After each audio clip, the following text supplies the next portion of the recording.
નમસ્કાર. News of Gandhinagar daily headlines today.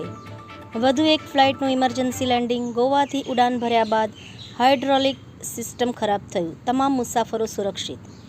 ગ્રામીણ વિસ્તારના મિલકત ધારકોને સનદ મેળવવાના નાણાકીય ભારણથી મુક્તિ. 50 લાખ લોકોને લાભ થશે. રશિયાના પેસિફિક કિનારા પર 7.4ની તીવ્રતા સહિત 3 ભૂકંપના આંચકા. ઇઝરાયેલી સૈનિકોએ ગાઝામાં ખાદ્ય સહાયની અંધાધૂંધી વચ્ચે 36 પેલેસ્ટીનીઓને માર્યા. હવાઈ હુમલામાં બેટ હાનુન ધરાશયી. ડેલ્ટા ફ્લાઇટના એન્જિનમાં આગ લાગતા લોસ એન્જલસ એરપોર્ટ પર ઇમરજન્સી લેન્ડિંગ કરાયું.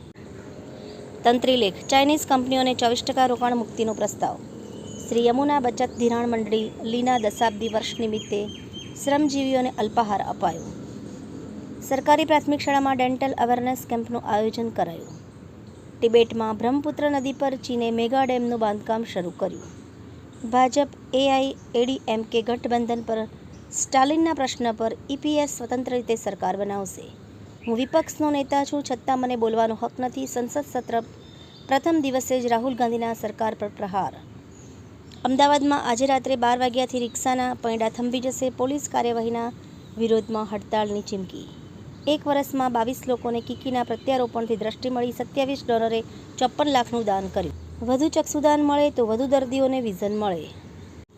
એનોજી સાહિત્ય સરિતા ગ્રુપ. વિષય મનપસંદ રચના. એના ઉપર સર્જકોની ખૂબ જ સુંદર વિવિધ સ્વરચિત રચનાઓ. The Banas district central cooperative bank limited દ્વારા કમાલપુર પ્રાથમિક કેન્દ્ર શાળામાં વૃક્ષારોપણ કાર્યક્રમ યોજાયો. ભવન્સ કોલેજ ડાકોરમાં વિદ્યાર્થી અભિમુખતા કાર્યક્રમ યોજાયો. સુરતની કઠોદરા શાળાના શિક્ષકની બદલીનો વિવાદ ગાંધીનગર પહોંચ્યો. રાજકીય માહોલ ગરમાયો. રાજ્યભરની પ્રાથમિક શાળાઓમાં શનિવારના રોજ સરકાર દ્વારા નો બેગ ડે જાહેર કરાતા વાલીઓનો સ્ટેશનરી ખર્ચ વધ્યો. ધોળખા શાખા નહેરની કેનાલ પર વિવિધ પુલો ભયજનક હોવાથી વાહન વ્યવહાર ડાયવર્ઝન અંગેનું અમદાવાદ અધિક જિલ્લા મેજિસ્ટ્રેટનું જાહેરનામું. જાફરાબાદમાં જૂથ અથડામણ. એક જૂથે હોસ્પિટલમાં ઘૂસીને પણ ઘાયલો વકીલ સહિતના લોકો પર હુમલો કર્યો. જામનગર. સજાથી બચવા સાધુ બનેલો આરોપી ઝડપાયો. ચેક રિટર્ન કેસમાં ફરાર આરોપી પૂજારી બની ગયો હતો. આભાર. મીનાક્ષી રાવલ, ગાંધીનગર. ન્યૂઝ ઓફ ગાંધીનગર દૈનિક જન ફરિયાદ ન્યૂઝ.